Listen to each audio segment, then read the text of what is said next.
Dober večer in hvala vsem za udeležbo. Smo na deželi pridnih, sicer mislim, da bi se danes lahko imenovala tudi malo bolj dežela porednih, ampak ja,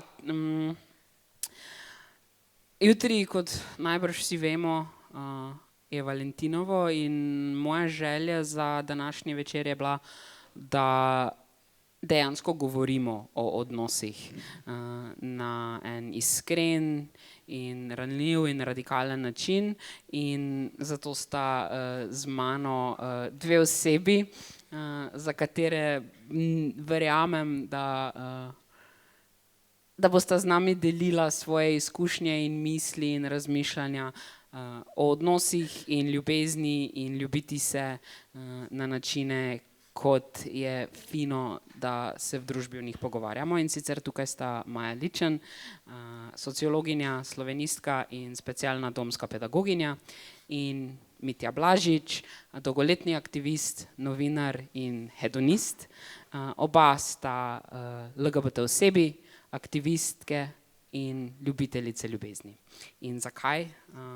Mislim, da bo čez nekaj časa vam jasno, kolikor še jih ne poznate. Jaz bi vaju najprej vprašal, kakšne so vajine asociacije ali pa prvi spomini na besedno zvezo ljubiti se, pa se je v oklepaju. Ja, dober večer, se me sliši? So mi rekli, da moram blazno blizu držati mikrofon. Ko sem prvič prebrala to vprašanje, sta mi na misel prišli dve stvari in ne vem, kakšno je zaporedje. Ne vem, a je bilo prvič, ko sem se srečala, spoznala, slišala torej to besedo, besedno zvezo, glagol, ena ali druga stvar, ampak sta pa obedve na nek način zelo povedni, glede na to, kam mislim, da bo šel današnji pogovor. Prva je, da prvič, ko sem slišala, da je nekdo zaljubljen ali da ljubi ali nekaj takega, je bilo, ko so mi v vrtcu probali razložiti, zakaj me sošolec oziroma pač sosednji vrtičkar tepe. Mislim, da se s tem lahko marsikdo poistoveti, a ne, se pravi, sploh osebe prepoznane kot ženske, smo zelo velikokrat verjetno slišale, da ko smo se pritožile nad tem, da nas nekdo tepe, draži, nam nagaja, da to je pa zaradi tega, ker je zaljubljen vate. Tako da nekako doma se nismo pogovarjali o tem, nismo niti imeli nekih velikih ljubezenskih izpovedi in sem spoznala besedno zvezo ljubiti se oziroma glagol v tem primeru oziroma biti zaljubljen v tem kontekstu. Že zelo majhna, potem pa pač seveda skozi odraščanje oziroma ugotovila, kaj stoji za tem, kot sociologinja tudi zdaj zelo dobro razumem, ampak se mi zdi, da me je precej definiralo oziroma da mi veliko da še danes, no, to spoznanje in to znanje in to, kaj so mi pravzaprav hoteli s tem povedati. Po drugi strani je pa precej onesnažilo to, kar je sledilo, se pravi, da sem prvič slišala besedo ljubiti se oziroma da sem prvič slišala to, da se nekdo izrazi ljubim te ali kaj takega preko telenovel. Z babico sva gledali telenovele, jaz sem bila stara 6, 7, 8 let, in ker sem imela disleksijo, mi je ona brala podnapise. In prvič sem slišala odraslo besedo na glas reči ljubim te, ljubila sta se in podobne zadeve. Tako da sta bila dve smešni konotaciji tega, kot neka prva zaznava. Danes je seveda asociacija na ljubiti se, ljubiti, biti zaljubljen popolnoma drugačna. Se mi pa zdi, da je zelo zanimivo, kako je ravno to dvoje neko spremstvo celemu življenju, no. Tako da ne vem, tvoje vprašanje je bilo, kaj pa zdaj asociacija. Zanimivo je, da po eni strani lahko rečem, da asociacija na ljubiti se mi da vse, kar naj bi to pomenilo v tej svoji surovosti, v tem kontekstu, ki ga razumemo zelo krščansko, ne. Hkrati pa vse onkraj tega, kar mislim pa, da še sledi. Tako da nek tak uvod se mi zdi, da sem, ne vem pa, če sem zaključila, ampak se verjetno se mi bo to pogosto danes dogajalo, naporen dan. Se je še kar nekaj časa tudi. Dobro, mene se tudi sliša, ne. Sem razmišljal, kdaj se najprej, ker kakšno vprašanje je že? Ljubiti se, asociacije, prvi spomini, karkoli od prvi tega. spomini. Iskal sem prve spomine po svojem spominu, ki pri 50-ih že začenja delati neke hece. In sem se spomnil, prav sem lepo, da moj prvi spomin izhaja v leto 1986. Vem točno letnico, zato ker je povezano s černobilsko katastrofo, ki je bila takrat, in tak približno je tudi potem moj odnos do seksualnosti in ljubezni in zaljubljenosti in ljubiti se.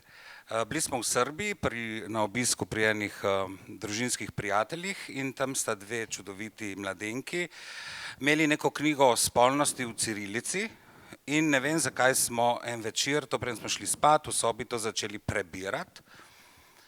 In tam noter so bile vse te sintagme in vsi ti zametki mita romantične ljubezni, ki smo ga mi tam res tako absorbirali, nastalo je neko awkward vzdušje, ki mi je bilo strašno neprijetno, ampak mi smo pač tisto prebirali, razmišljali in bil sem star 12 let, sanjarili tako kot najstniki in to je bil en input v mojo percepcijo ljubezni, zaljubljenosti, spolnosti, seksualnosti in nekako iniciran sem bil v te koncepte skozi mit romantične ljubezni, ki sem ga še naprej potem razvijal seveda skozi vzgojo v šoli, ki je bila taka, da smo pač, ne, to bom prihranil za potem, ampak je bila pač nekako utrditev tega mita romantične ljubezni skozi, kakor si ti rekla, elemente pop kulture, skozi film, ker se je ta mit utrjeval in jaz se spomnim, da v srednji šoli sem še pisal v dnevnik, kakšna bo moja punca in jo tako opisoval detaljno in kaj bom jaz se z njo počel in kako ji bom nosil rože in čokoladine in ovo ono. In tako nekako s temi rožami sem tudi začel svojo gejevsko zvezo, še zdaj prenašam rože, moram reči. Čeprav se je ta percepcija romantične ljubezni potem izkazala kakor en segment tega vsega sveta, ki se vrti okrog erosa, ki je lahko zanimiv in se ga da lepo uporabljati in lahko je pa strašno utesnjujoč in strašno frustrirajoč, ker je ponavadi predstavljen kot edini legitimen način doživljanja erosa, seksualnosti in ljubezni. Edini pravi, edini legitimen, edini naraven, samo skozi ta način se mi nekako lahko izkažemo kot ljudje vredni bivanja. To je pa tako, kakor bi rekli, da je dobra mineštra edina hrana, ki jo lahko mi jemo. Je dobra, jaz obožujem mineštre, najrazličnejše, res tudi znam narediti dobro mineštro. Imeli smo restauracijo, mama je naučila delati čudovite mineštre, nona je delala super, kuhnja, mi temu rečemo po domače. Sem ne more človek živeti samo od mineštre. Rabi še kaj drugega in svet ni samo mineštra, svet je bistveno več.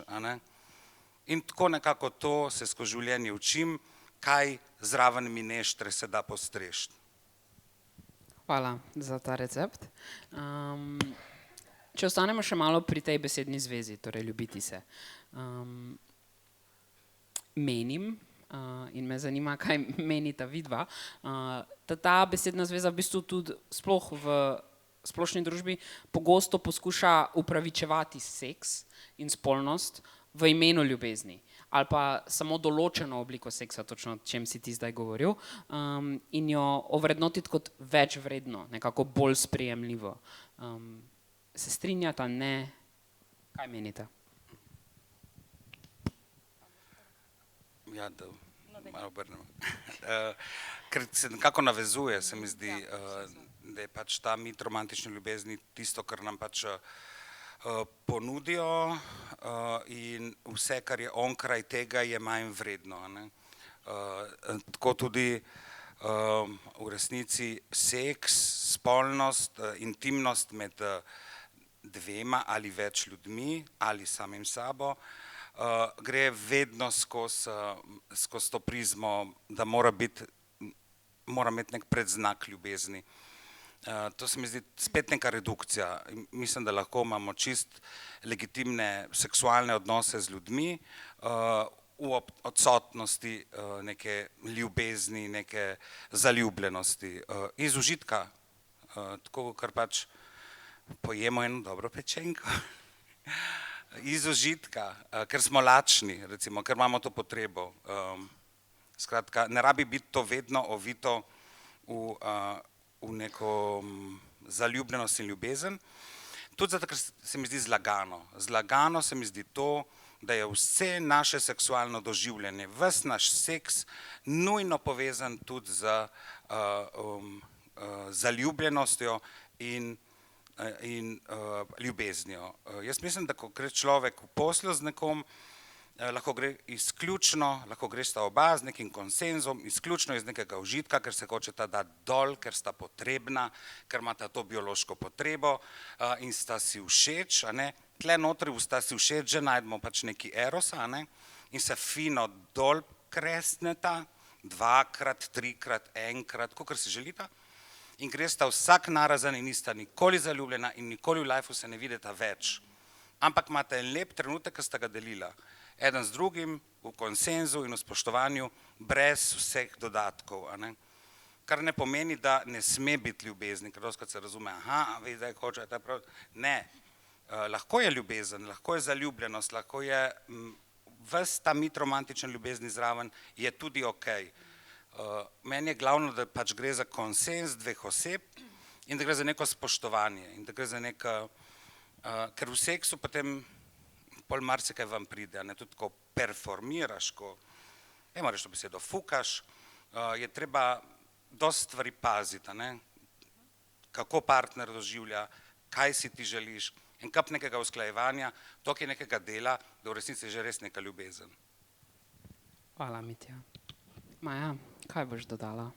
Ja, se težko kaj dodam, razen tega, da enostavno v tej surovi obliki definicije bi lahko rekli, da je ljubiti se v osnovi neka nadpomenka lahko. Čeprav hkrati bi lahko bila tudi podpomenka in ljubiti se toliko več, da velikokrat požre poanto tega, kar si zdaj razlagal, ne. In enostavno zasenči pa to možnost oziroma zasenči pa te resnice, to izkustvo. Tako da, ja, ne vem, kaj lahko še dodam, a mi lahko še enkrat prebereš vprašanje, prosim? Lahko, seveda. Torej, vprašanje je v bistvu poskušalo nasloviti to, a ljubiti se nekako proba seks skriti zaradi tega, ker je ljub in ljubezen zraven. Pogosto in v določenih kontekstih in zagotovo v določenih sferah, kot je popularna kultura, sploh recimo starejša od 10 let, se mi zdi, da vseeno smo neke premike dosegali. je to bila oznaka, ki se je lahko uporabljala in je bila legitimna, vse ostalo pa ne. In vse ostala poimenovanja so bila vedno s kančkom neke onesnaženosti. Vsa ostala poimenovanja so imela konotacijo ali neke nezvestobe, nečistoče, neke surovosti, nečesa pač napačnega, ne.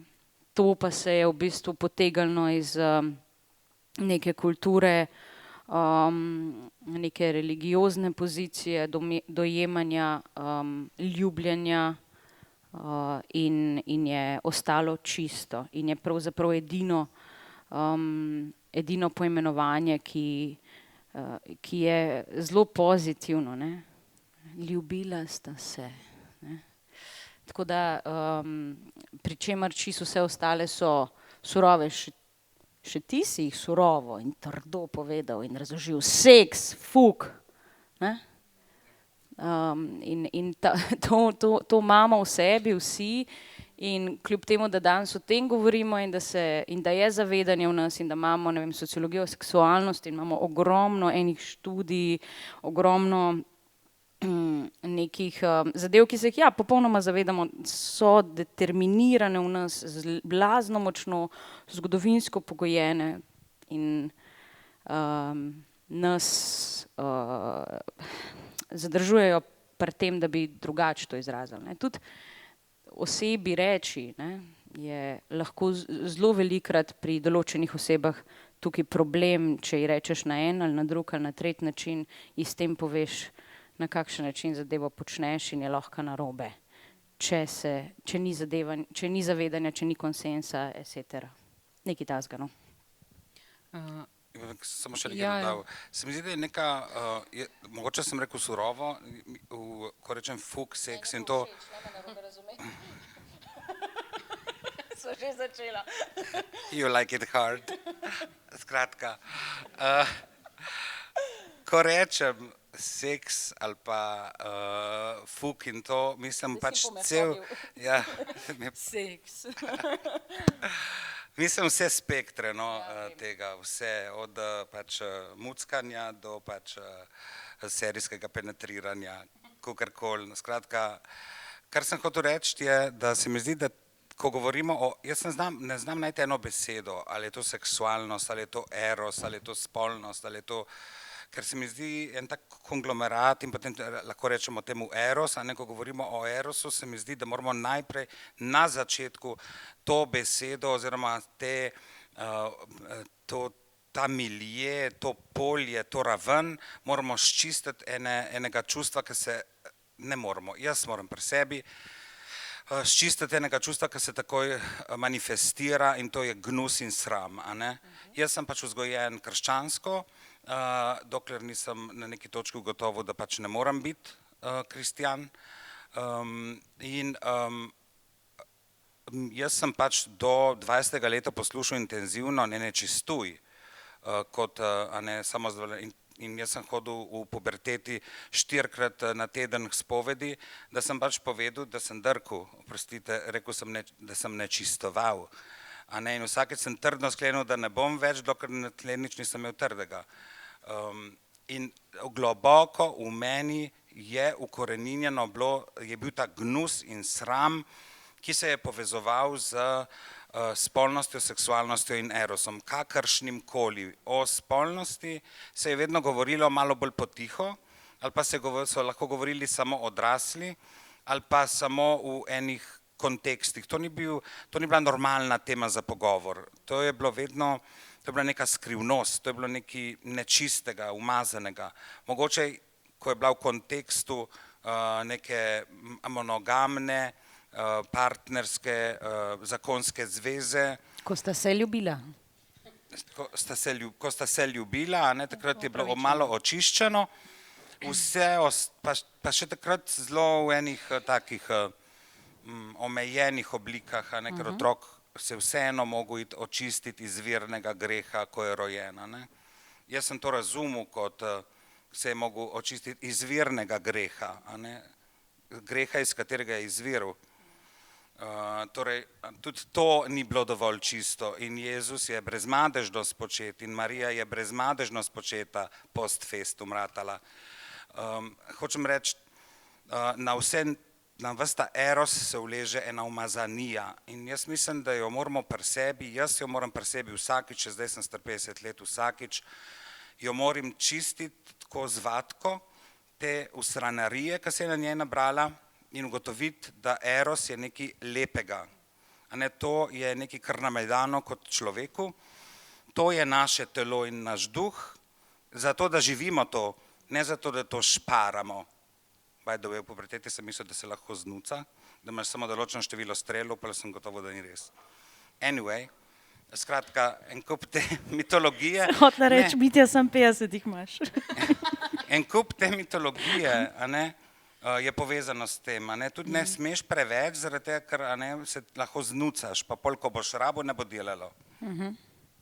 Ti ne povejo, da dela malo slabše po 50, anyway, ali rabiš ali ne rabiš. Imamo snovi, ki pomagajo in dela super tudi globoko v starost.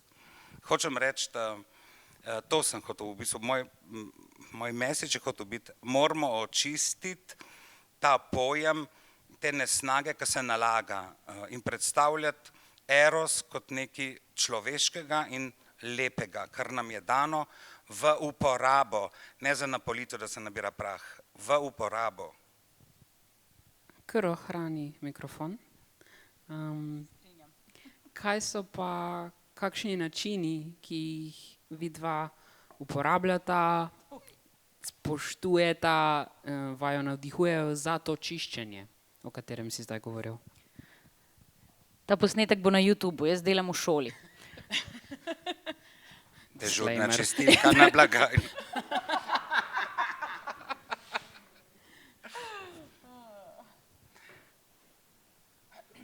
Boš naprej? To ni nekaj, kar lahko momentalno rečeš, a sploh lahko kdo. To je nekaj, kar je zelo pomembno, da se govori, da je deloma fluidno, deloma kontekstualno, odvisno, zelo časovno pogojeno in vezano na ogromno spektrov življenja in se potrebe takšne in drugačne in skrbi zase, pravzaprav, če to razumemo kot skrb zase, kar je meni blazno pomemben način razumevanja, se kaže res od časa do časa, včasih od dneva do dneva. In mogoče ne samega prakticiranja, lahko pa definitivno veliko povem o tem, kako zelo fluidne so lahko pri meni določene želje, na kakšen način določen spekter spolnosti ali pa v tem primeru pač oblik spolnosti čutim, da bi jih potrebovala, imela, želela.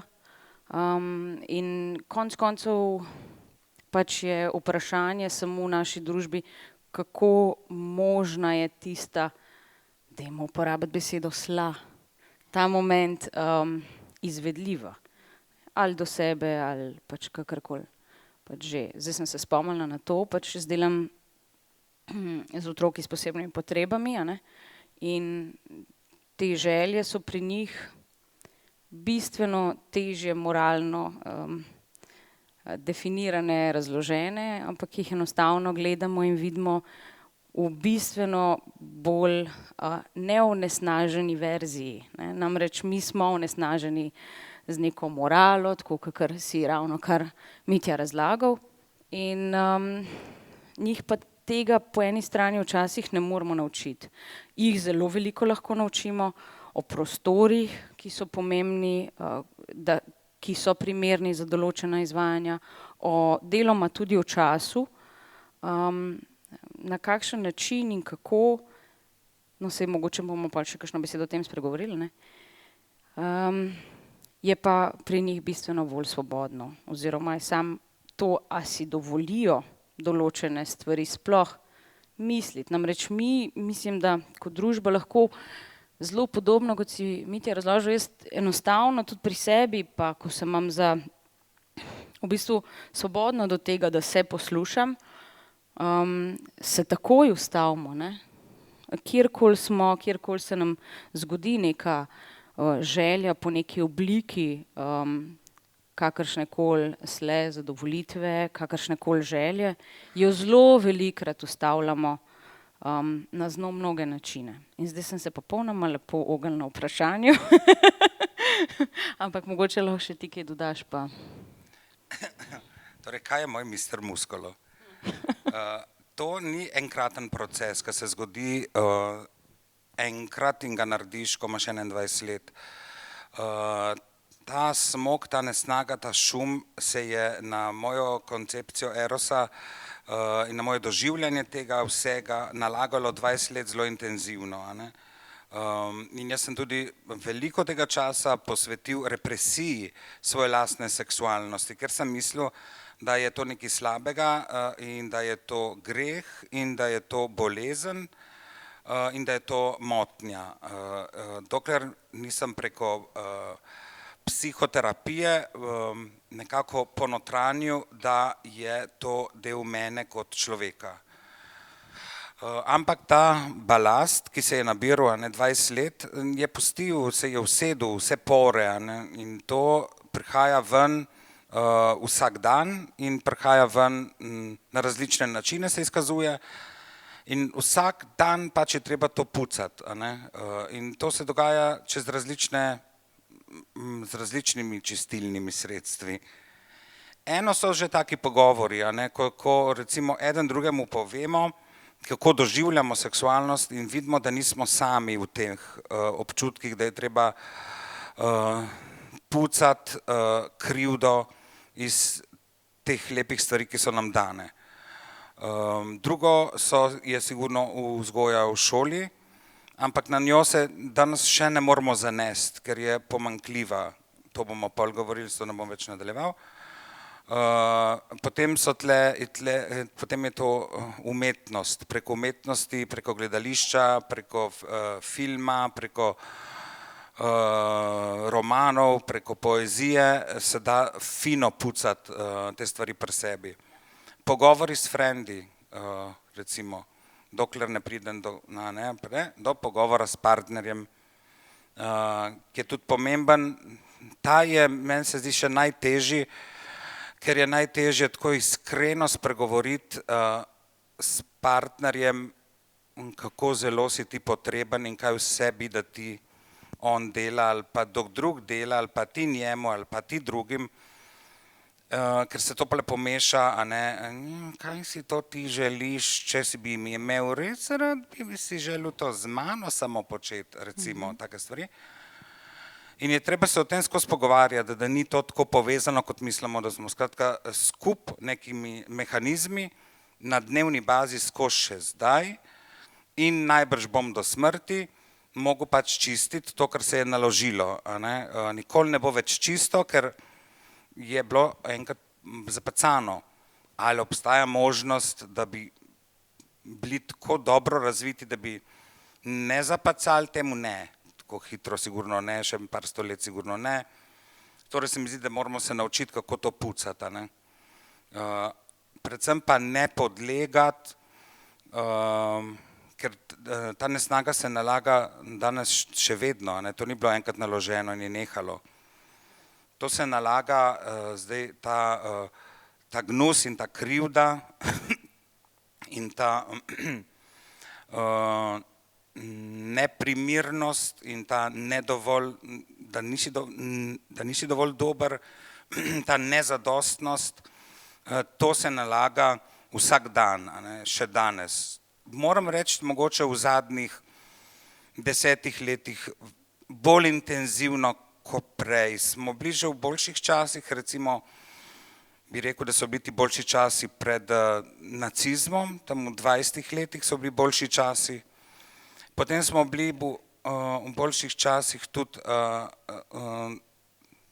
v 60 letih seksualno revolucijo, s feminizmi, z LGBT gibanjem. z neko seksualno osvoboditvijo, nam najbližje mogoče res ta 60-ta, 70-ta leta.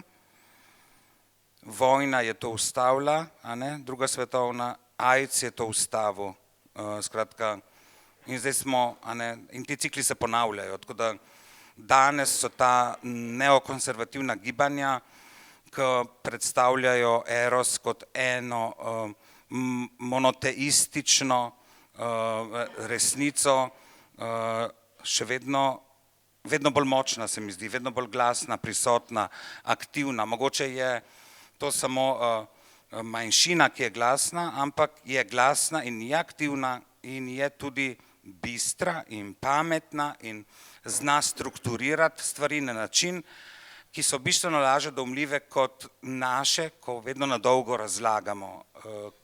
Mislim, da je to edini način, na dolgo razlagati. Ne da se kompleksnih stvari povedati v enem stavku.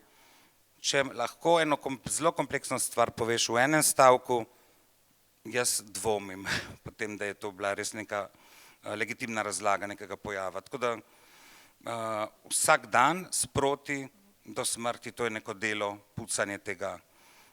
Ampak je dobro, je hvalevredno zaradi tega, ker nas tako osvobaja, ti dovoli, da živiš dele sebe, ki bi bili če ne zatrti. Za partnerstvo je čudovito to. Partnerstvo se razvija v neke nove dimenzije. V resnici rata tisto, kar ti oni govorijo, da bi ratalo, če bi bil monogamen, recimo. Ne? Rata neko zaupanje, rata neko res spoštovanje drugega človeka, s katerim hodi skozi življenje in je res tvoj zaveznik in partner. A ne?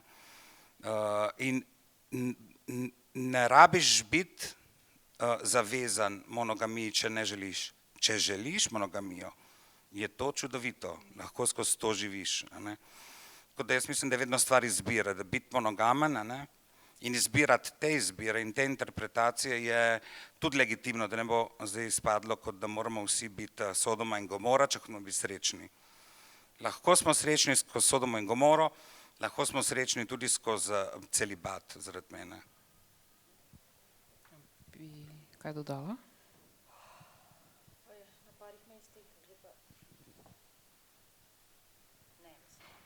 Ok, velja. Mitja, zdaj si kar nekajkrat omenil monogamijo in nemonogamijo in to je sicer samo moje mnenje, morda se strinjate, morda ne, dajmo raziskati to. Namreč, ko govorimo o ljubezni,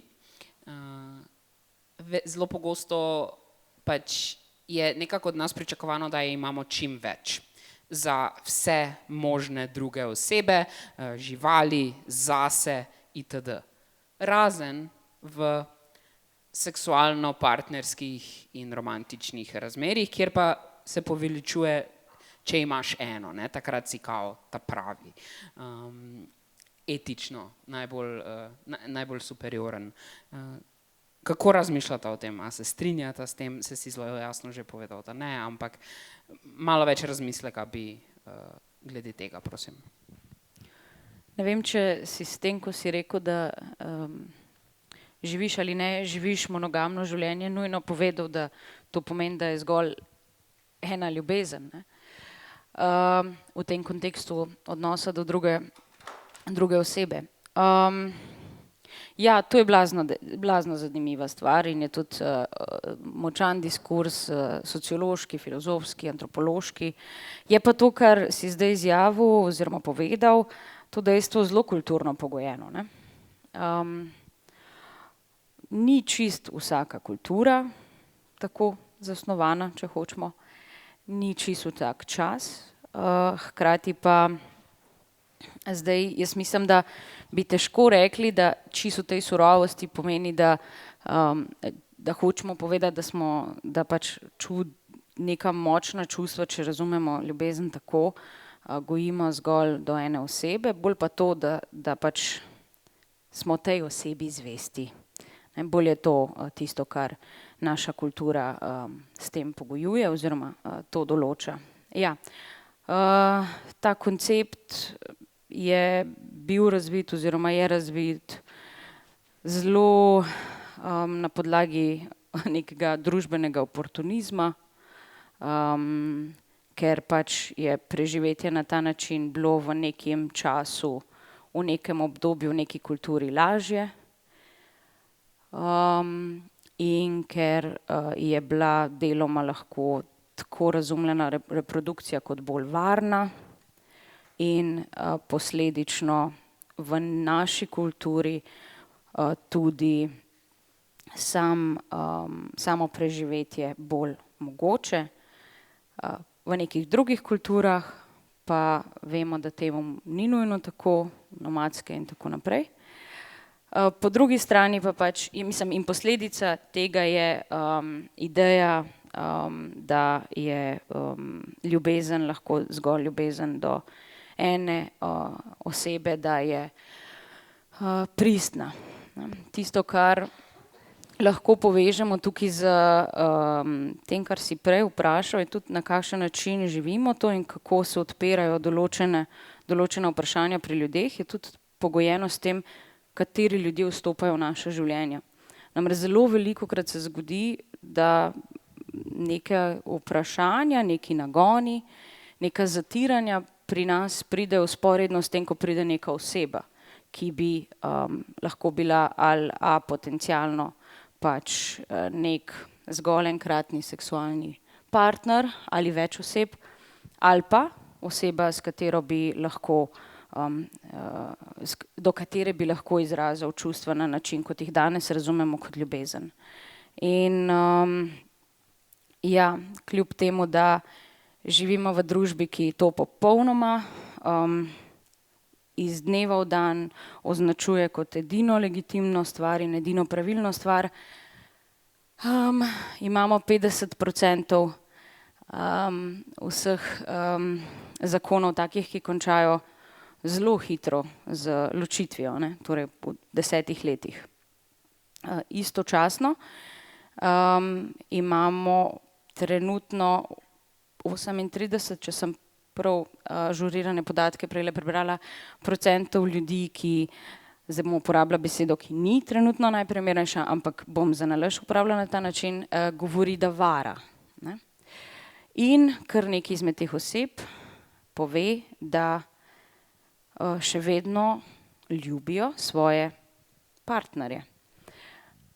Iz tega hočem potegniti to, da naša družba zelo malo govori o tem, da je možno ljubiti več oseb, da je možno biti zaljubljen, tako kot je možno imeti in ljubiti naravo v vseh svojih spektrih in živali in hrano, lačna, in vse ostalo in otroke. Tako je enako z možno seveda tudi s partnerji, ni pa pri vseh tako oziroma tega ne začutijo vse osebe. Zdaj en tak zanimiva primerjava je, ne, da saj imamo tudi več otrok, pa imamo vse otroke blazno radi, ne, lahko. Ali pa enako radi, ali pa ne moramo izbirati, pa je to tudi v bistvu neka ta prvinska ljubezen. Kaj pa sploh, no, zdaj pa je vprašanje, kaj sploh je ljubezen, in v naši družbi je problem v tem kontekstu mogoče ravno ta, ker je zaljubljenost in ljubezen velikokrat nerazložena v tej svoji osnovni široki definiciji, se pravi močno čustvo do nekoga in posledično možna želja po bližini, izkustvu etc. Ali pa celo nasprotje sovraštvo, nekateri definirajo to. Se pravi, ampak je ljubezen definirana z mnogimi drugimi stvarmi, ki jih potegne zraven to. Se pravi ta zvestoba, se pravi zgolj posledično, da si želimo spolnih aktov zgolj s to osebo, da si želimo zgolj to osebo v našem življenju za pomembne trenutke in tako dalje. Tako, mogoče ta neka razlaga malo po vojih, vem, da boš ti bistveno bolj radikalen. Ne vem, če boba, nisem nikoli razmišljal z tega zornega kota, če imam rad mamo in brata in mačko in psa in ja, potem... Ni ljubezen to? Ja, je, ja. Ja. No, ampak to je še lažje, potem pridem do tega, da ja pač jaz res ne morem imeti rad samo eno osebo. Tako da, tako, če povem pač iz svoje izkušnje, jaz sem s svojim partnerjem trenutno 23 let minus 5, ker sem 5 let šel na en prečudovit izlet, ki je bil strašno boleč, strašno čudovit. Ker pač ta izlet je pač zahteval, da se razidem s partnerjem, a ne. Kateremu sem se potem spet vrnil in hvala Bogu, bom rekel za nalašč to, me je počakal. Torej 23 minus 5 je 17, 8 let sva bila monogamna, dokler me pač še enkrat ni peljal v Montrealu v en striptease klub, bom povedal, zaradi tega, ker je zanimiv način, kako je človek podleže grehu. In smo šli pač v ta striptease klub, ki so bili ravno gay games, allowed games. Jaz nisem bil nikoli v striptease klubu, sploh pa ne v gejevskem striptease klubu, ker pač pri nas nimamo. In potem prvi hod je pridejo do gat. Drugi hod je pridejo brez gat. Tretji hod je pridejo s trdim. In mi smo pač pili eno pivo, dobili 3 pive in ne, človek, ko vidi nekoga s trdim na odru. In en Brazilec, mišičast, čudovit, prečudovit, je pač zagledal pač 2 duši raztopljeni, pijani tam na enem stolu in je začel tako okrog naju hoditi. In mi ne, mi da smo monogamna, no, tako, ni šans, zdaj pa draznemo še eno pivo. In potem po ne vem kolikih pivih sem rekel, no Viki, zdaj smo v Montrealu, nobeden ne vidi, samo ti in jaz, imava konsens, kaj pa bo, ne. In potem Viki, pa dejmo. In tako pač vprašamo, koliko stane, da gremo v zaodrje, da bo lap dance za nas. In v tem lap danceu se lahko dotikaš, ker prej se ne smeš dotikati. In potem pač reče 5 evrov na komad. In smo, 5 evrov bomo dali. In gremo zadaj in on začne plesati. In pač kurac pomotoma pade, meni usta, njemu usta, meni usta, njemu usta. In je že 3. komad konc. Na kar reče, no gospoda, zdaj bo pa treba iti v drugo sobo. In se rekam, midva bova šla v najino sobo. In sva šla domov in o moj bog, tle dol mi je tekel švic, jaz mislim, tak seks še ni bil. Mislim, to je bilo res tako eksplozija. In drugo jutro se spomnim, sva se zbudila in tako in se rečem, Viki, kaj? A imaš kaj slabo vest? In on, ne, jaz tudi ne. Dobro. In potem sem se 1 leto pogovarjala o tem, da če bi tudi trezna kdaj, pa še tudi na domačih krogih, in sva se nekako počasi odločala za tudi kakšno drugo izkušnjo zunaj monogamije 8 let. In te izkušnje so bile tak disaster, moram povedati, to je tisto, ko probaš nekaj, ker nimaš pojma, kako funkcionira in vse narobe ti gre, vse se ti podira, ker nimaš pojma, ker se ti v bistvu vsi ti arhetipi, vse te stvari, ki so ti privzgojene, vse se zbudi, vas ljubosumje, posesivnost, kar naenkrat si groza, prve izkušnje so bile res katastrofa, strta srca, mislim, groza. In pol počasi, tako se nekako naučiš, in še zdaj se nekako učiva. Ena izmed stvari, ki sva jo doživela, je seveda to, da sem se jaz pač nepovratno zaljubil v enega fanta, enega Makedonca, čudovitega. In bil z njim potem 5 let, in se potem razšel in zdaj sem spet s svojim partnerjem in skratka, jaz ne ljubim samo eno osebo, moram reči, da imam ene 2, 3. Z enimi osebami, ki jih strašno ljubim, ne seksam. Z enimi osebami, ki jih strašno ljubi, tudi seksam.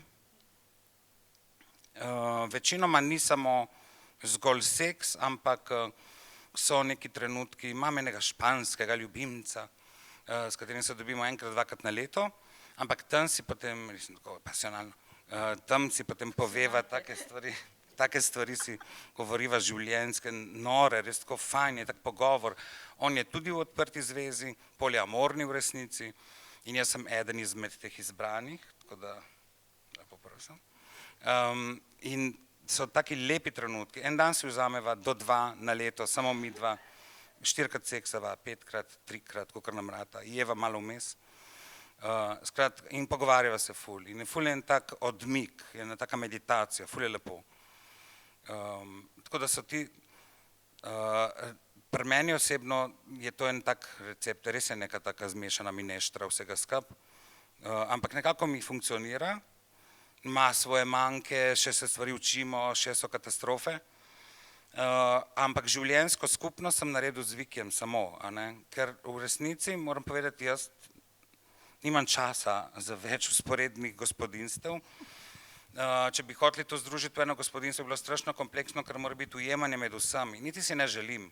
Nekako mi je okej tako, Vikiju je tako tudi okej. Tudi tako, če hočem se z nekom postarati in videti, kako funkcionira neka taka, pol težko dodajam ljudi v to partnerstvo jaz. Lahko bi jih, lahko se bo še zgodilo, da bova kaj dodajala, ampak trenutno neko, kako bi se temu reklo, neka osnovna celica sva mi dva in potem so, jaz imam okrog še kakšne ljubimce, ki so nepovršinski. Imam pa tudi kakšne površinske, recimo danes popoldne, moram povedati, sem se pripravljal na ta pogovor, tako da sem se dal dol z enim čudovitim Avstralcem, ki je padel z zgornjega štuka sobe v moj hotelsko sobo in kaj sem pa le hotel. Skratka, hočem reči, tudi take avanture so v redu, skratka, hočem reči, da imam en tak meni, ki je tako izdelan, no. Evo, sem ti odgovoril. Od fast fooda do degustacijskega menija, ne? Tako, ja. Imamo slow food, fast food, vse. Tako. Šlo me delati. Ja, no, se upravičujem, bomo šli pol jesti. Torej, ja, hrano.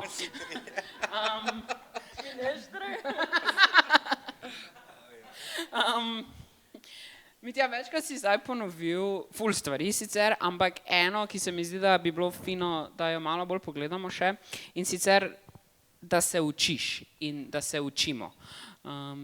In dajmo malo odpreti tudi to, kje, kako učiti sebe, druge, varne ali pa zdrave, konstruktivne komunikacije o odnosih.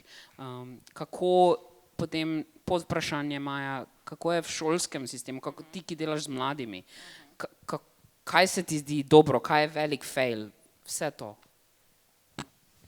Jaz mislim, da se največ učimo ravno od nas samih in od naših lastnih izkušenj in od naših odnosov, pravzaprav iz kje drugi pa bi se takšne stvari učili, v katerih si sicer razragal, recimo. In tega se učimo v nekih odprtih prostorih. Se pravi, kot je na primer ta.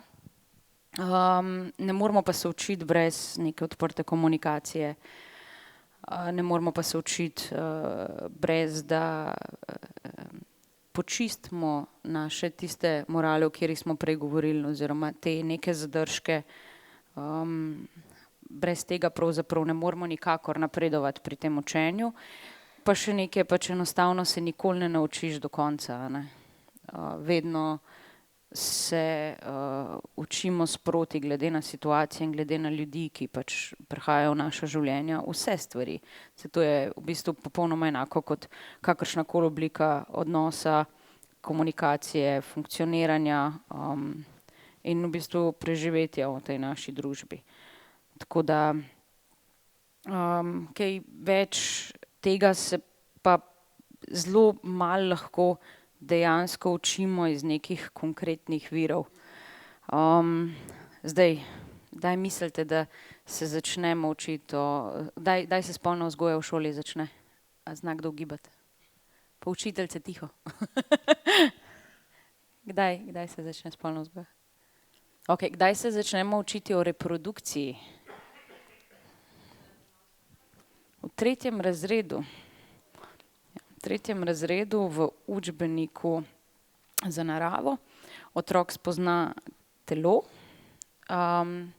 in se nauči, da se, ko se dve osebi, seveda moški in ženska, se razume, cis, zaljubita, se združita, sem šla prej še enkrat prebrati, letos smo se učili to, se združita in potem se naučijo vseh zelo zakompliciranih terminov. Jajčece, semenčica, oploditev, nosečnost, carski rez, novorojenček, inkubator in vse to, kar pride zraven. In učijo se tudi, na kakšen način naj bi to združenje potekalo, na zelo nenavaden način z neko sliko, ki jo jaz nisem razumela. Pa škoda, ker nimamo projektorja, da bi mi jo pokazala. In takrat v bistvu prvič slišijo o kakršnemkoli stiku telesnem otroci v osnovni šoli. In seveda je povezan z reprodukcijo. Tako da prvič, ko to slišijo, ko prvič sistematično znotraj kurikuluma slišijo, je v povezavi z reprodukcijo. In potem se nadaljuje in 6., 7. razred osnovne šole ne bi pa v bistvu potekale prve besede o spolnosti, ne bi spolna vzgoja začela potekati, ki pa je, vsi vemo, da blazno odvisna od kadra šolskega in od svetovalne službe. Zdaj, sama realnost je pa taka, da je res odvisno od tega, pač kdo je s katerim se, ki podaja to vsebino. Zdaj jaz delam zelo različno populacijo po starosti in v domu imamo tudi pač seveda dijake in smo lani, ko smo delali, pač vsako leto se dela tudi veliko pogovorov o tem, nek tak formalni pogovor, pa je pa v bistvu tisti pogovor, ki je najpomembnejši individualni pogovor. Tudi zdaj sem omenila dijake, pa pravzaprav ta pogovor, če more in se odpre tudi pri mojih 5., 6. razred, 7. razred osnovnošolcih praktično vsak teden. In da se vzpostavi nek varen prostor, je v bistvu zelo, zdaj govorim zdaj o varnem prostoru, še nova stvar, ki jo dodamo, je v bistvu zelo zelo težko, ravno zaradi te nelagodnosti, ki si jo ti omenjal, ki jo otroci čutijo že v zelo zgodnji dobi in ki je hkrati tudi, ki je priučena, nelagodnost o tem pač kdaj in kako in zakaj in kaj se dogaja z njihovim telesom in tako naprej. Tako da mislim, lahko malo še zaokrožimo, pa še ti kaj poveš, pa potem se vrnem k tem šolstvu. Meni je, začnemo s šolstvom zaradi tega, ker se mi zdi, da to, ne vem, v družini, pri nas, kaj naj rečem, pri nas je bilo tako, da nismo nikoli govorili v družini o tem, kot da je bila neka tema, da imaš vse se pogovarjati. Oče imel tam neke porniče, ki je mislil, da jih otroci ne najdemo, ampak jih je skril na najbolj razumeš prav tisto, najbolj nedomiselno mesto, ki se ga lahko zmisliš pod posteljo, ali da greš najprej tja pogledat. In smo pač dosti zgodaj odkrili te porniče in smo to že vse stvari te nekako vedeli med vrstniki. Nismo se nikoli resno pogovarjali o teh temah, ampak tiste porniče gledati, tako je bilo v resnici bolj greh, ni bilo tam, to je bila neka potreba, ki smo jo potem gledali skozi porniče nekako izpolnili, ampak nič nam ni ta potreba dala. To je bilo bolj na nek način bolj spraznevanje in bolj, te prve izkušnje so bile relativno prazne in obremenjene s krivdo. V šoli je bilo tako, da v osnovni, se spomnim, da enkrat v 7. razredu je prišla učiteljica, je prišla psihologinja pri uri od biologije, ali je bila razredna ura, ne vem točno, smo mogli iti deklice in dečki posebej v razred in deklice so prišle rdeče ven, mi smo ne vem kako prišli, skoraj nič se ne spomnimo od tam razen nekaj o ljubezni, bolj ali manj neuporabno predstavljeno tako z neko distanco. Pri biologiji vse te reproduktivni organi že v osnovni šoli smo mogli predelati sami doma. V srednji šoli sploh vse to, menstrualni cikel, oploditev, vse, kar je bilo povezano s spolnostjo, smo delali skozi seminarije, ki so jih sami dijaki pripravljali, a ne, in tako osredotočeno na nune latinske izraze, neke gamete in zigote in plastociste in ne vem kaj še, grozljivo. Skratka, pri zdravstveni vzgoji mi smo imeli še, to je bilo še v 90-ih, je bila še homoseksualnost predstavljena tam pri pedofiliji in gerontofiliji in zoofiliji med deviacijami. O varni spolnosti je bil, učitelj bil obseden z nekimi temi naravnimi načini preprečevanja zanositve in smo tisto sluz obdelovali po dolgem in počez. In se mi je zdelo, da ne bom prav dosti tega rabil v lifeu. Tako da bolj slabo, osnovna in srednja šola, moram reči, pol faks pa itak se na to temo nič ne dogaja. Kje sem se res stvari učil, ena stvar, ki mi je ful prinesla, sem imel srečo, da sem bil novinar na Radiu Slovenija 15 let in da je bila urednica, bom kar rekel, Tatjana Pirc, takrat tako odprta, da je sprejela eno idejo, da bi imeli ob sredah zvečer ob 9 enourno oddajo o spolnosti, kjer bi se na resen način pogovarjali o spolnosti brez, ker so bile na komercialnih radijskih postajah že neke oddaje o spolnosti, ampak so šle bolj skozi ta zajebantski način. Mi smo pa zdaj rekli, dajmo zdaj mi resno zastaviti, ne resnobno, še vedno v resnici tako poljudno, in dajmo se pogovarjati, sem ene 60 oddaj o spolnosti takrat naredil, ta oddaja se je imenovala Izlivi, in prvih 60 sem delal jaz skupaj s kolegicami, z dvema kolegicama v resnici, potem po mojem odhodu z radia se je oddaja nadaljevala, potem nekaj časa prekinila in zdaj kot podcast, ne kliče se več Izzivi, ampak sem pozabil ime, ampak se je res tako razvila in je čudovita, če imate priložnost, dajte poslušati te podcaste, so res čudoviti. In skozi to izkustvo pogovora z različnimi strokovnjaki in pa običajnimi ljudmi, se mi zdi, da sem se ogromno naučil. To je bil en tak močan vir. Potem eni filmi so mi bili zelo fajn, recimo o Kinseyju, o tej njegovi veliki študiji, o seksualnosti moških in žensk, ker sem se šel potem še poglabljati, nisem šel jih knjige brati, ampak sem šel pač na ta inštitut in tam so članki in tako. Sem se v resnici naučil marsikaj. Eno je, da sem si razdrl mit, da smo tipi bolj potrebni kot ženske, kar on tako zelo fino dokaže, in zaradi tega tudi potem ga skenslajo. Tudi naše babice so potrebne in so seksale. Pol o teh raznolikih seksualnih praksah, o tem, da je to, kar mi vidimo javno, govorimo o tem, v resnici vrh ledene gore in da v resnici je naša seksualnost bistveno bolj kompleksna in Kinsey tam tako zelo lepo pokaže. V okviru LGBT nevladnih organizacij, evo, tam v teh prostorih varnih, se mi zdi, da sem se tudi ogromno naučil, ogromno s tabo, ko se pogovarjava, se ogromno naučim, skratka, v teh intimnih bablih, v teh pogovorih, v pogovorih z mojimi ljubimci, skratka, z mojim partnerjem, to so moji viri učenja o tem, ne toliko kurikul,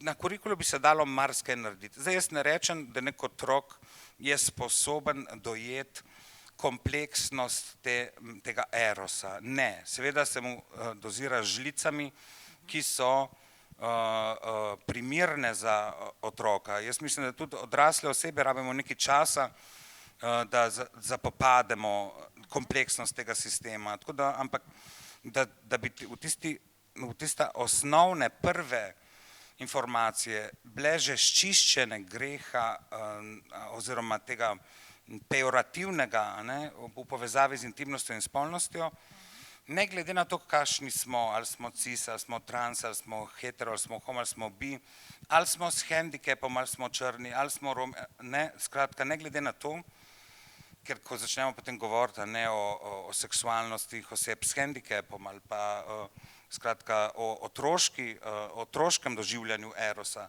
tle se nam čisto vse skupaj svecla, ne.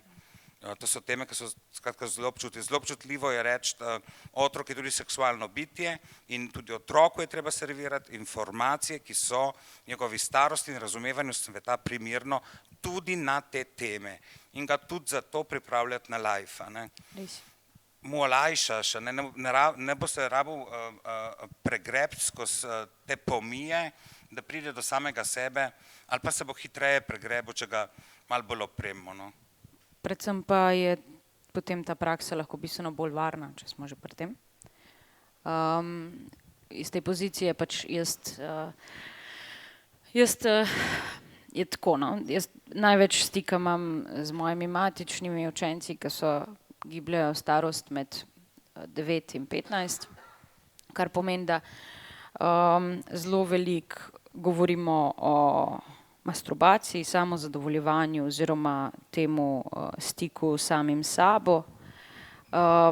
In teh vprašanj sem se naučila v bistvu ne postavljam jaz, niti ne sugeriram ničesar, ampak enostavno s pomočjo, recimo v tem primeru imamo ene karte, ki so ena zelo fajn stvar, da se otroci odprejo. Karte nimajo nobene konotacije na spolnost, ampak pač imajo konotacijo na to, kakšne so tvoje želje, kaj delaš, ko si sam s sabo, kaj si misliš o svojem telesu in take zadeve. In tam nekje ta tretje vprašanje se zmeraj začne ta tema, ker to je pa nujno, ker to je v bistvu tema, po kateri hlastajo z zanimanjem in tisto, kar je mene v teh 3 letih, 3 letih recimo najbolj presenetilo je, da je njihova zrelost in pristnost o teh temah blazno na višjem nivoju, kot si jaz kot sociologinja sem kadarkoli predstavljala. Pa nekdo, ki je na faksu zelo pogosto študiral veliko, jaz sem pač šla v modul sociologija seksualnosti, kar pomeni, da smo z doktorjem Romanom Kuharjem res ogromno delali na teh študijah in tem, kar si ravnokar razlagal, ogromno teorij in tem spoznali, pa me je blazno presenetilo, na kakšen način otroci dojemajo in mimogrede zelo lepo razlikujejo to, kar smo na začetku govorili, ne, samo zaljubljenost, ljubezen, predanost ljudem, bližino z ljudmi in pa potem samo spolnost oziroma seksualnost. In je zelo, zdaj prav hudo veliko podatkov ne smem dajati, ampak zelo zanimivo je to mogoče, da nekje pri 11 so naši otroci že močno intenzivno izpostavljeni,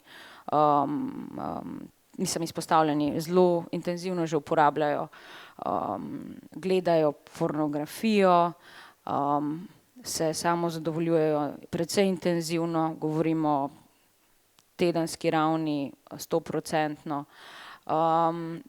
Ta doba odkrivanja je prišla pa nekje že prej, opažam tam v 3. razredu že zelo dobro vejo, kaj in kako se z njimi dogaja. Zdaj si pa predstavljate, mi pa se z njimi o tem začnemo pogovarjati konec osnovne šole, če sploh. Jaz se spomnim svoje prve spolne vzgoje, edina stvar, ki se jo spomnim, je, na kakšen način se pregledovati. Ne, kar je zelo pomembna tema, ampak to je edina stvar, ki se jo spomnim. Če se vrnem nazaj na to, kar si ti tudi razlagal, moja prva izkušnja zelo podobno, ne, sem imela brata, ki je bil 7 let starejši in sva si delila sobo, ne. Ja, in ob 3 ponoči, ko sem jaz odprla oči, je skoraj vsako noč tam na televiziji, ne, ko sva jo imela v sobi, pač pač bil pornič, logično in jaz sem se pač najprej parkrat sem kar gledala, tako, ok, v redu. No, pa sem se navadila obrniti stran, ne vem točno zakaj, verjetno sem se, me je družba že do takrat intenzivno naučila to, da se je treba obrniti stran, da ni meni primerno. Pol sem spoznavala zadevo sama, skozi pogovore s prijateljicami, pravzaprav takrat in zelo pozno, konec koncev, če primerjam to z otroki, ki jih pač danes varujem v domu, se pravi s svojimi varovanci. Ja, največ sem se naučila, tako kot si ti rekel, s pogovori z LGBT gibanja, skozi literaturo, skozi umetnost, ki je odpirala neka določena vprašanja, da sem se potem o temi poglobila, zelo veliko pa v bistvu šele na faksu, ko so me te statistike in te teme potegnile vase, da sem res intenzivno pol začela zadevo brati. To je pa to, ja, danes, mislim, kot odrasla oseba, ki hodim v službo, pa pravzaprav največ tudi iz teh prijateljskih odnosov, takšnih in drugačnih pogovorov in ja, to je to. Še vedno kdaj kakšno študijo preberem zelo rada, no. Ker so te sodobne kar zanimive. Se kar spreminja, veš. Ja, od Kinzija je že malo naprej. Ja, sem prav razmišljala. Še drugega naredil. Hotel sem še dve stvari poudariti. Ena tema, kar se mi je zdela zelo fajn, ne vem, koliko je zdaj to v šoli, ali pa doma, ali pa skozi neke ostale družbene kanale, gotovo je bilo skozi kampanjo Samo ja pomeni ja, vprašanje konsenza. To se mi zdi ena taka osnovna oprema, a ne, za vse nas. Je zelo kompleksna, a ne, in se mi zdi, da na to temo še vedno premalo razmišljamo, tudi znotraj LGBT skupnosti. Bi rekel, si dovolil reči, da znotraj gejevskih prostorov je ta tema kar fajn bi bilo, da bi jo malo več, zaradi tega, ker včasih se že prisotnost v takem prostoru razume kot konsens. Ne, ni konsens, ne konsens jaz samo lahko dam, tako da ga na nek način ali z govorico telesa ali z besedo verbaliziram. Dam konsens, samo jaz lahko, ne. In to vprašanje konsenza se mi zdi, sploh skozi to kampanjo se mi zdi, da je bilo zdaj dobro naslovljeno, ampak to mora biti neka konstantna kampanja. Vse generacije se morajo, stare, nove, naučiti o pomenu konsenza znotraj pač tega, znotraj seksualnosti. In druga stvar, ki jo čutim tudi kot veliko potrebo, se zdaj sliši čudno, kot zelo pomembno je, da demitiziramo pornografijo. Zdaj, se mi zdi, da te bolj sodobne oblike pornografije, ki so narejene na osnovi kema in teh resničnosti ljudi, ki so tam res, že same po sebi demitizirajo pornografijo, ampak če gledamo te klasične porniče, se mi zdi, da pa bi mi koristilo tam v najstniških letih, ko sem to res intenzivno uporabljal in še danes intenzivno uporabljam, da ne bo pomote, ampak z drugačnimi očmi gledam, ker ko sem kot najstnik gledal ekran in potem svoje, kaj imam jaz v hlačah, mene je groza, zaradi tega, ker se ni ujemalo, a ne. Kako je možno, da na ekranu so take batine, jaz pa, prostite, kam je šlo v ostank, skratka, in potem, ko pa, ne, kot odrasel človek prakticiraš in greš v gejevsko savno in vidiš,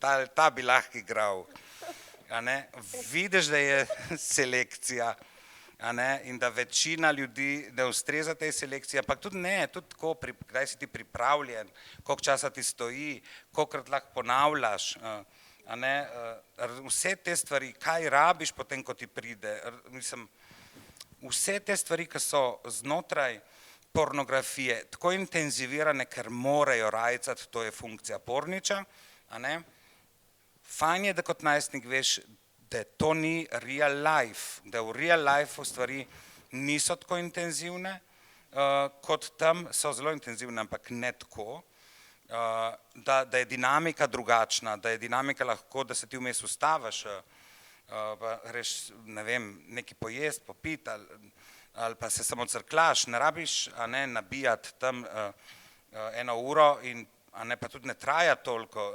Hočem reči, se mi zdi, da je treba te mite pornografije pojasniti, zakaj je pornografija tam, kako je narejena, zakaj je tako narejena, čemu služi in da tisto, kar ti vidiš na ekranu, je fino za si ga zdrkati, ni pa fajn, da to reproduciraš v odnosu z drugimi, ker prvič nikoli tega ne boš mogel narediti in drugič ne bo fajn, če boš probal to narediti. Tudi zato, ker so potrebne stvari, tudi ko gledaš te prakse, double, triple penetrate, oprostite, treba je neka priprava prej ali pa prakse varne spolnosti. En kup stvari je treba pojasniti in ker mladi ful uporabljajo pornografijo in zgodaj začnejo to uporabljati, se mi zdi, da je fajn, da se jim to pove. Kako, nimam pojma, nisem pedagog, ampak se mi zdi, da ta vsebina bi bila koristna, ker se en kup frustracij lahko mladim prihrani na tak način. A veš, da me je zelo presenetilo, da je zavedanje o tem. Oni pravijo, ampak se to je ful fake, v resnici ni čistko.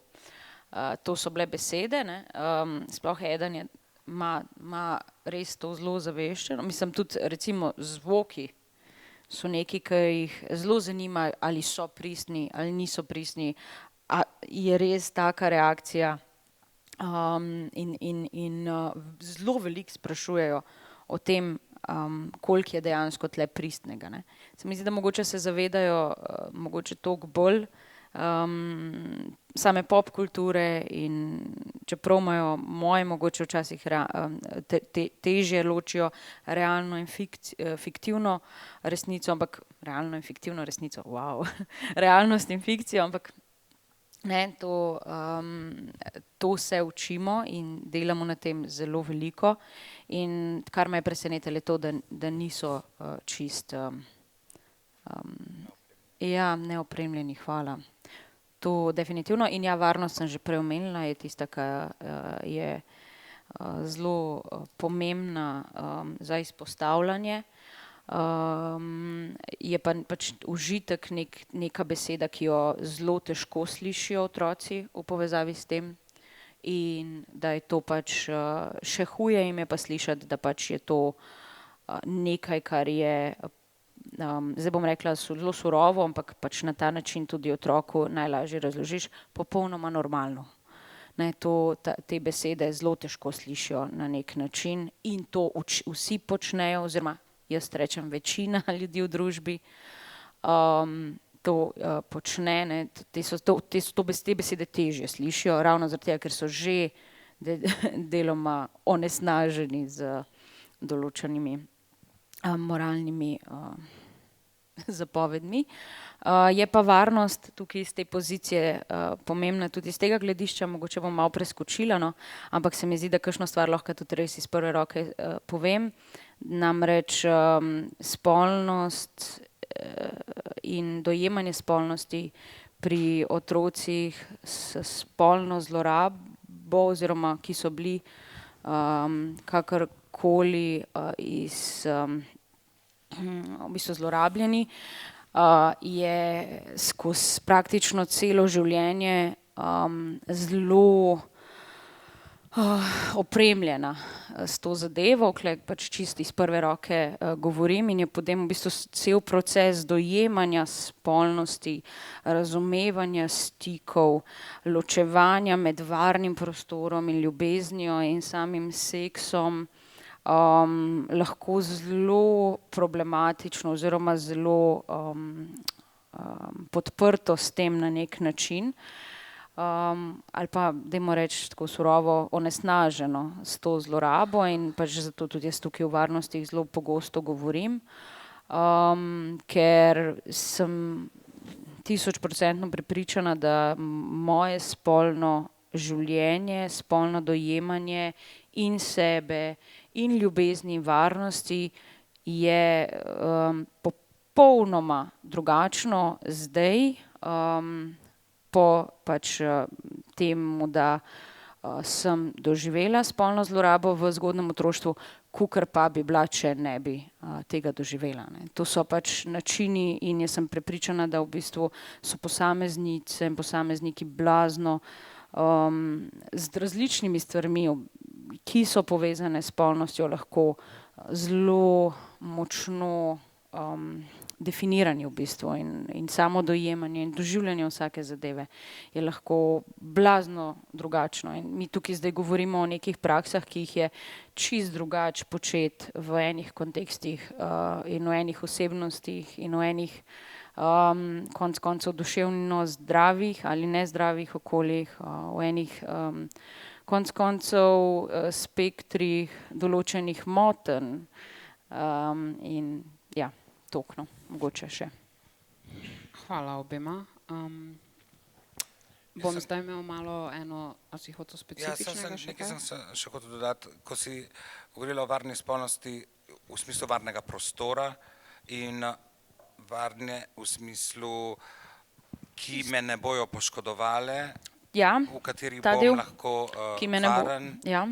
in v katerih bom lahko doživljal užitke na način, da ne bo nobene reperkusije kasneje.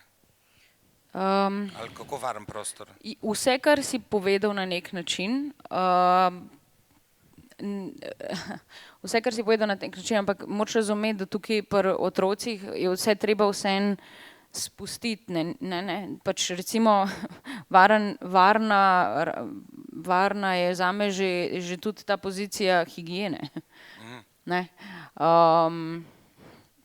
Umij si roke, preobleci se, dobro se umij. To so stvari, ki jih moraš zraven izpostavljati v teh kontekstih, pa tudi vse, kar si povedal, ja. Pa tudi varna praksa iz tega, da in kako in na kakšen način to povedati in izražati in kazati. Varen tudi za druge, ne zgolj zase. Ker eden izmed kontekstov varne spolnosti je seveda tudi preprečevanje spolno prenosljivih okužb. In zdaj, lani sem pa seveda v 1. decembru poslušal oddajo in je ena strokovnjakinja, ki jo sicer jaz zelo cenim, pač povedala, kaj je varna spolnost. In varna spolnost je spolnost dveh zvestih monogamnih partnerjev. Definitivno. A ne? Kaj pa drugega? To je varna spolnost, vse ostalo ni varno, a ne. Leta 2023 je to še bilo, a ne, decembra, to skratka zelo aktualno. Tak način razlage strani medicine, ki v bistvu opusti ves družbeni vidik in ves humani vidik spolnosti in zreducira spolno prakso na neko vprašanje medicine, a ne. Tak način podajanja varne spolnosti je absolutno redukcionističen, ker izključuje številne ljudi in ker stigmatizira spolnosti, ki so zunaj tega konteksta, ni primerno, a ne. Imamo številne definicije varne spolnosti, ki so narejene za raznolike skupine ljudi, ki imajo različne spolne prakse. Varna spolnost v gejevskem seksu je drugačna od varne spolnosti v heteroseksu. Varna spolnost pri monogamnih je drugačna kot varna spolnost pri ljudi z več spolnimi partnerji. Skratka, da se varno seksati v smislu preprečevanja spolno prenosljivih okužb tudi v zvezah, ki vključujejo številne partnerje, ker imamo dovolj tehnologije in znanja in opreme, da to počnemo, a ne. In ljudi je treba učiti, tako sem skozi govoril, zaradi tega, ker iz NIJZ-ja pa z raznih klinik so prihajale skozi neke take informacije, ki so bile v resnici polne stigme, da moramo se naučiti ljudi, moramo učiti, kako varno voziti po cestah, ne pa kako imeti avto v garaži, a ne, ker vožnja ni, da imam jaz avto v garaži, a ne, vožnja je, da se vozim po cesti. In zdaj, če se vozim po makadamu, rabim nekaj, če se vozim po štiripasovnici, rabim nekaj drugega, a ne. Če vozim vzvratno, da še to rečemo, rabim nekaj tretjega, skratka, za vsako, a ne, za vsako rožca, ali kaj že, skratka, za vsakega rase obstaja nek način varne spolnosti. Tako da te poenostavljene razlage so dostikrat izključujoče, niso primerne za sodobne družbene kontekste. To je pa se. Sem uporabila varnost v varni obliki. Ja. Še sem toliko, da mi je bilo, vem pa, kaj hočeš. Ja, definitivno, bistveno širši kontekst. En izmed načinov je, da se tudi malo medicini vzame to objasnevanje varne spolnosti in spolnosti nasploh, oziroma da se tudi medicino opremi, a ne z nekimi družbenimi znanji, ker mislim, da študij medicine ima sociologijo na opravljeno, neopravljeno, če jo ima, ne vem. Dam primer iz... Nimajo pa poglobljen, rabili bi zaradi razumevanja družbe, to sem že v času, ko smo delali HIV/AIDS preventivo, fulkrat zaznal absolutno pomanjkanje razumevanja družbenih pojavov, a ne. Leto 23. Ne, lažem, 24. Bilo je že leto 24, se pravi, ne govorimo več kot mesec, v bistvu en mesec nazaj, se mi je že tretjič v življenju zgodilo, da sem govorila z ginekologinjo in me je zavrnila, da naj se vrnem, ko bom imela spolne odnose. Namreč. In potem sem jaz z vso svojo prezenco, kljub vsemu, bila totalno ranjena in pač vse to probala res predihati in ji razložiti stvari, ampak da moram jaz ginekologinjo učiti o tem, da so spolni odnosi več od tega, da se moški in ženska združita po njihovo, je točno ta realnost, o kateri si zdaj razlagal, ne. In to je zadeva, ki jo poslušam že od svojega prvega sistematskega pregleda na študiju, v študentskem zdravstvenem domu, ko je bil obrazec, kjer ga pač si mogel obkroževati, izpolnjevati, ali imate redne spolne odnose. Da. Ali imate zaščitene spolne odnose? Ne. Nadaljuje se obrazec, daš to v roke. Kako mislite, da nimate zaščitenih spolnih odnosov? Imam spolne odnose s partnerko, torej žensko, redne. Aha. Ja, pa pršparate.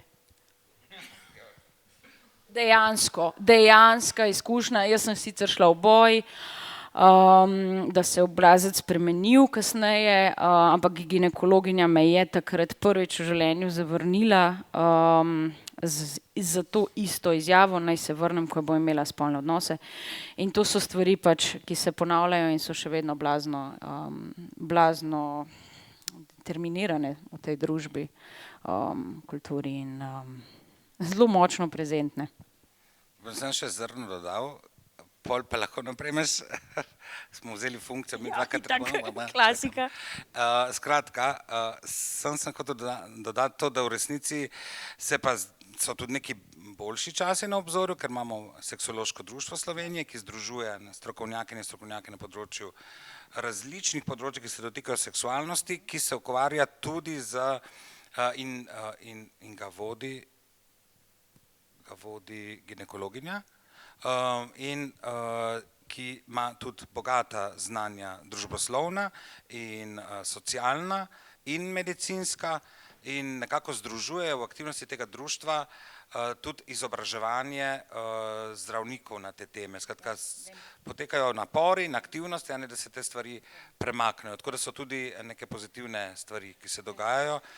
Imamo pa seveda na strani medicine še nekega dela, zlasti, ko gre za razumevanje, ki presega medicino, ki ga pa rabijo, zakaj, ker delajo z ljudmi. Ni dovolj, da imajo medicinske specialna in subspecialna znanja, rabijo tudi družboslovna znanja, ko delajo z ljudmi. Drugače ne gre, ker drugače lahko narediš veliko škode. Hvala. Jaz v bistvu imam še ful vprašanj, pa vem, da imata vidva še ful za povedati, imam pa v mislih tudi, koliko je že ura in bo to zato moje zadnje vprašanje, kar ne pomeni, da ne bomo potem odprli prostora za vas.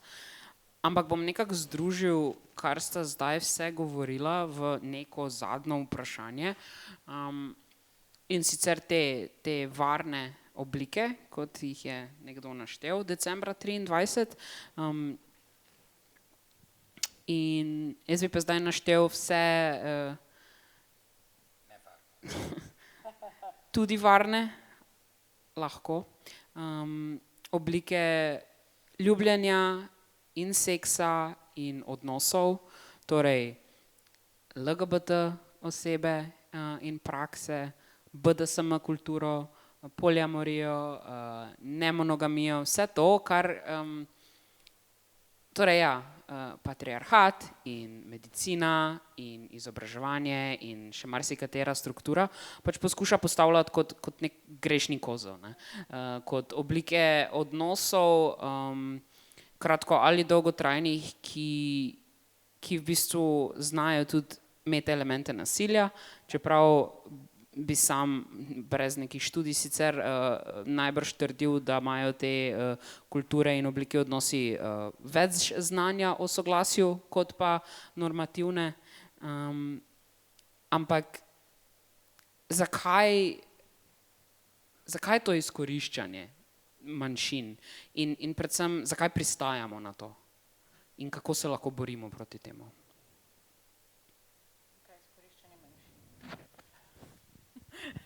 Si ti prepričan, da bi rad zaključil tole? Ja, ker bo ta itak zdaj še ful povedala in potem bo super. Manjšine se vedno bojimo. Manjšina je nekaj drugega, manjšina je nekaj, kar je, zdaj bom govorila popolnoma drugače, kot bi mogla, ne, kar je drugačno. Manjšina je nekaj, kar ne razumemo in je posledično nekaj, kar nam škoduje. Manjšina je tista, ki nam jemlje posledično temu mišljenju naš denar, naše otroke, našo moralo. Manjšina je tista, ki dela kriminal, manjšina je tista, ki nas bo spravila v pogubo, manjšina je tista, ki nam bo vzela službo, manjšina je tista, ki bo nadlegovala spolno naše otroke, manjšina je tista, ki briše spol, uničuje matično družino oziroma to, kar pristno družino. Manjšina spreminja spole iz dneva v dan, manjšina si izmišljuje, manjšina bo en dan rekla, da je rastlina in bomo to mogli upoštevati, kam kot družba gremo.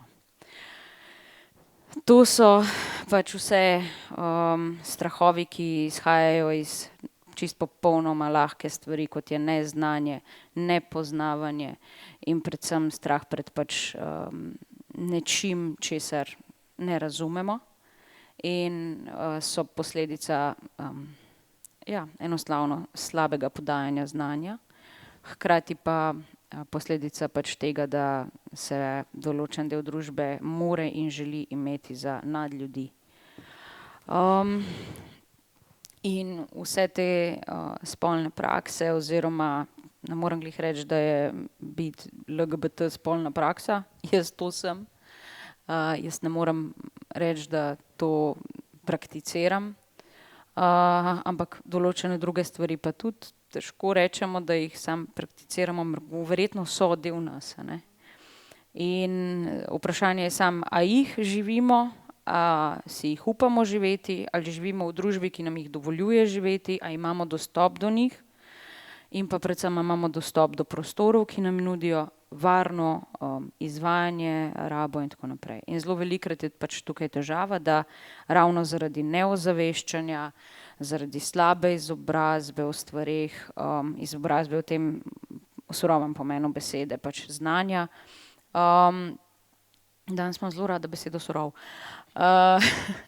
Zaradi tega pač prihaja lahko potem tudi do nekih določenih nevarnih oblik, tega. Ampak kot si sam povedal, določen točno te oblike, se pravi BDSM-a, do ne vem, spolnosti znotraj LGBT skupnosti so prostori nekih konsenzov, prostori, ki so se sami učili, prostori, ki so si postavljali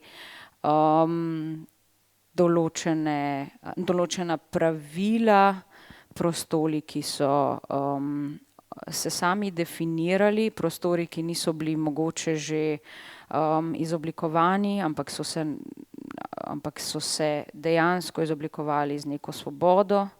Mi imamo to srečo, znotraj LGBT skupnosti v nesreči, da nam niso pred ekran postavljali, na kakšen način ne bi mogla izgledati naša spolnost, in posledično smo si jo lahko oblikovali zelo svobodno, zelo odprto, posledično lahko rečem, da zelo varno, in zaradi tega je LGBT skupnost tista, ki si poliamorijo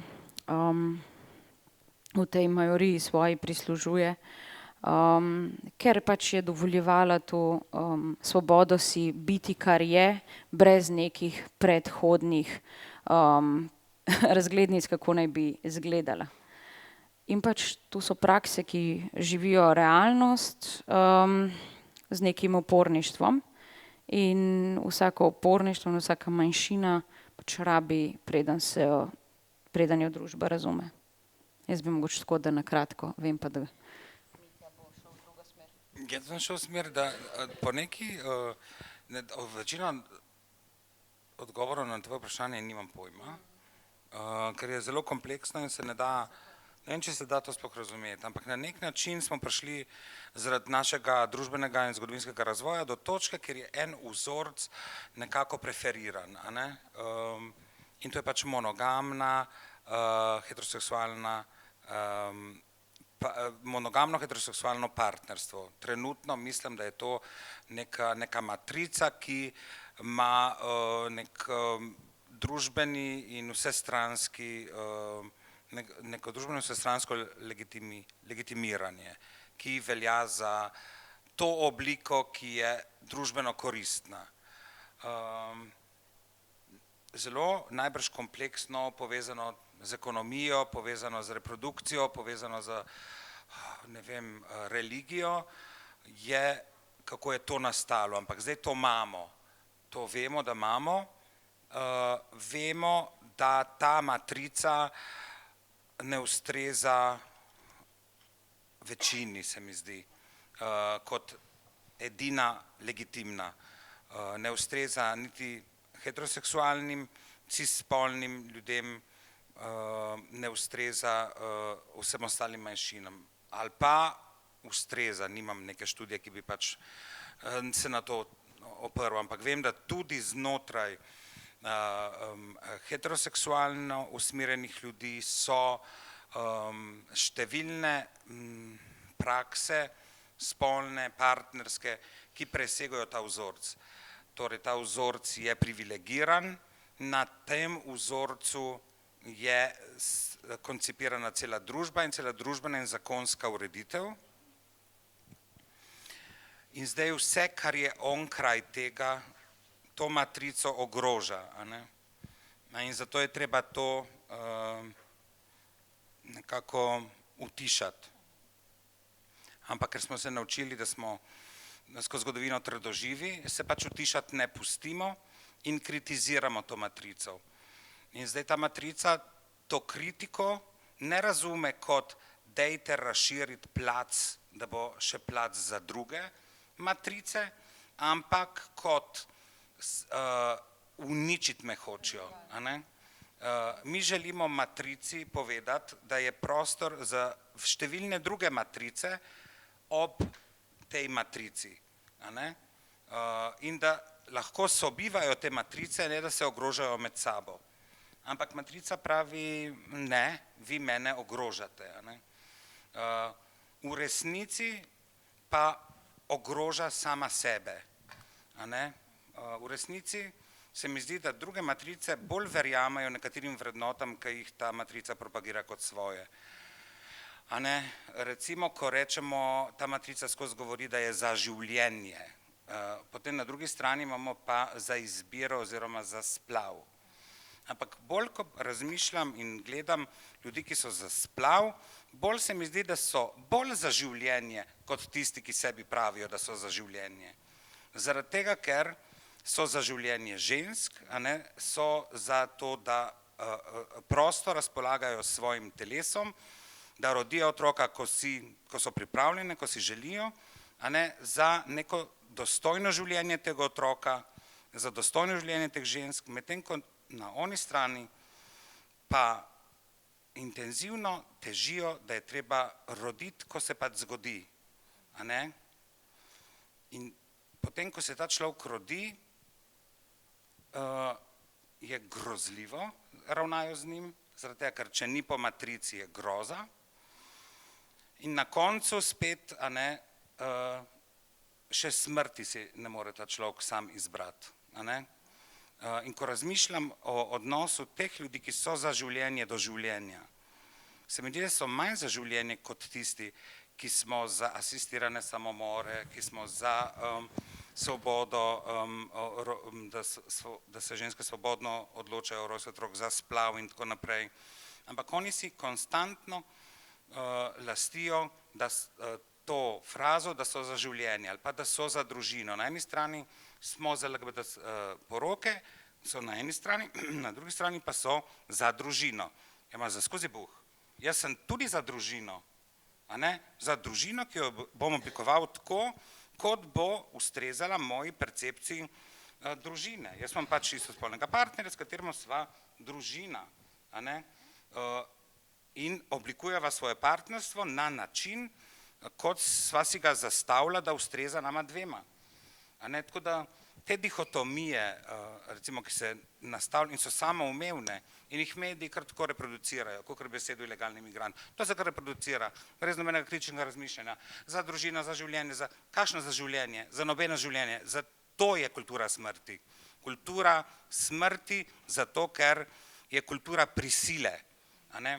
Zadnjič je mama razlagala, v 50-ih, 60-ih letih, to je prvič povedala, sem skoraj kap me rukalna, je razlagala, kako je pač na vasi obstajala neka gospa, ki je pač prišla domov, ki je bila tudi babica in je pomagala rojevati, ampak ko so ženske zanosile nehoteno, je prišla s pletilko gospa domov in je pičila. A ne? In, a ne, to je kultura za življenje, tako imenovana. A ne? In tisti, ki smo res za življenje, želimo, da ne rabijo ženske umirati prebodene s pletilkami, ker ne rabimo, ker smo leta 2024. Tako da bi jaz prespraševal vse te za življenje, za družino. Mislim, a ni paradoksalno, da inštitucija, ki dokumentirano najbolj zlorablja otroke, se ima za varuhinje družine in življenja. Kako? To je tako, kot da bi lisica rekla, da je najboljša varuhinja za kakuši. In starši teh kakuši vozijo v nepiščance v to inštitucijo intenzivno, tako brezskrbno. Inštitucija, ki je dokazano, dokumentirano največ zlorab otrok naredila. In mediji to tako reproducirajo nekritično, kar tako se ponavljajo te besede za družino, za življenje, za ilegalni migranti, kar tako nekaj, a ne? Mislim, tle je osnovno jedro. Sem še dodal misel. Hočem sem še to dodati in končam. Manjšine pa presprašujemo vse te stvari in smo sitne in se ne zadovoljimo s tem, a ne? In kritiziramo sistem. Zato, ker ga moramo dekonstruirati, ker je lažen, lažniv in hipokritski in zgraditi sistem, ki bo zgrajen na iskrenosti in na vrednotah in na svobodah in na spoštovanju in na konsenzu. In manjšine to delamo zelo dobro že ful dosti časa in bomo to delali še naprej in bomo pač svet spreminjali na bolje. Zaradi tega, ker ustvarjamo prostor za vse, širimo prostore svobode, ne pa ožimo in izključujemo. Evo tako. Si povedal na koncu, kar si... Ne. Potem pa jaz v tem trenutku želim vprašati, če ima kdo od vas še kakšno vprašanje za Majo ali Mitja. Kot vidite, nista sramežljiva. Ja, samo prosim na mikrofon, zato ker se snima. Ok, jaz imam eno vprašanje, ker ste govorili o več vrst več vrst drugačnosti in ena, o kateri pač nisem zaznala, je potrebo po odnosu v smislu, kot da je to neki pravilo, da je treba imeti odnos in ste govorili na primer o več odnosov namesto en odnos, ampak sem imela v glavi, kaj pa osebe, ki ne doživljajo potrebe po spolnem odnosu ali pa romantičnem odnosu in ki so popolnoma zadovoljni in zadovoljne z neki prijateljski odnosu in tisti način, kako hierarhiziramo v bistvu v družbi te stvari, mogoče za oba. Ja, jaz sem en moment sicer šla v to smer, ampak definitivno ne razvila. Zelo zanimivo, ne? Družba, ravno govorila sva o tem, da se spolnost blazno omejuje, da je samo v določenih primerih, da se ljubimo samo v določenih kontekstih in tako naprej, ampak potem pa govorimo o aseksualnosti, to pa zdaj ni v redu. To je pa zdaj del LGBT skupnosti, to so pa zdaj tisti drugi in to pa tudi ne gre. Zdaj, če spolnost je lahko legitimna zgolj, če je takšna, ki je iz reproduktivnih namenov, malo gremo lahko tudi čez, ma prav dosti ne, preveč je ne sme biti, ampak če ni, pa nismo normalni, ne, spet. Tako da ja, ne, nismo govorili res veliko o tem, definitivno je to tudi eden izmed aspektov, ki je pomemben, da se ga poda v družbi, se pravi, da ni nujno, da bi človek imel potrebo po odnosu, ki je lahko zelo intimen, ki je lahko predstavlja družino v tem najinem razumevanju družine, ki je lahko poln ljubezni, ampak ni seksualen. Ne, oziroma ni, ali pa je seksualen v nekih oblikah, ki jih mi spet jaz jih, Mitja jih, Lin jih, ne, kakšen drug pa pač ne dojema kot spolnost, ne, oziroma intima pogosto. In pravzaprav je to še en tabu na nek način oziroma še en del pač te manjšine. Zdaj kaj več, ne vem, kam si hotela, Lea, da ne grem, mogoče boš ti zadev. To bi jaz rekel, da odgovarjam na vprašanje, kje se učimo, ker seveda moram povedati, da sem na polju spolnosti, aseksualnosti in aromantičnosti tabula rasa. Nimam pojma.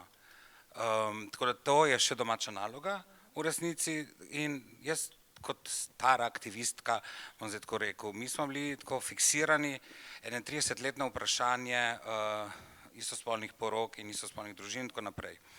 In so ostala vprašanja bila bolj v ozadju. Potem pride transgibanje in soklefota in reče, koliko stvari nimamo pojma in se začnemo to intenzivno učiti, vse te trans stvari in si tako odpremo en cel univerzo novih stvari in zdaj, ko malo vemo o trans in smo v redu. Pol pa pridejo to je še naprej, še eno poglavje, čak, no, jaz sem že za v penzijo. Ampak ja, v polju legitimnega absolutno znotraj vseh teh identitetnih, neidentitetnih, identitetnih sintagem, absolutno legitimno. Ne morem pa nič pametnega povedati, ker pojma nimam. Tle končam. A boš ti povedal, Lin? Ne, je bilo tudi med mojimi vprašanji, ampak sem jih potem tudi malo izbiral na osnovi tega, ker se mi zdi, da je vseeno zelo pomembno, da govorimo čim bolj iz lastnih praks. In tudi zato izbira njiju danes takšnih, ker sta privolila v to. Če bi pa imeli kakšno osebo iz A spektra, pa bi bilo najbrž drugače. Ne? Ampak ja, gotovo pa zelo marsikaj, kar smo naslavljali danes, torej kako se tvorijo odnosi, komunikacija, soglasje itd. Vse tudi zelo pritiče odnosom, kjer ni nujno in ali romantične ali seksualne komponente. Ampak hvala za vprašanje, se mi zdi zelo pomembno, da je bilo tudi to izpostavljeno. Še kdo? Ima kdo še kakšno vprašanje?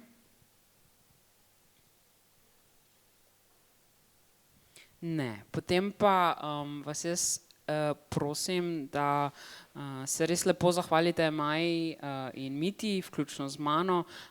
Ful sta bila iskrena, zelo cenim, gotovo tudi občinstvo in vsem skupaj en ljub večer. Hvala vam, da ste poslušali. Ja.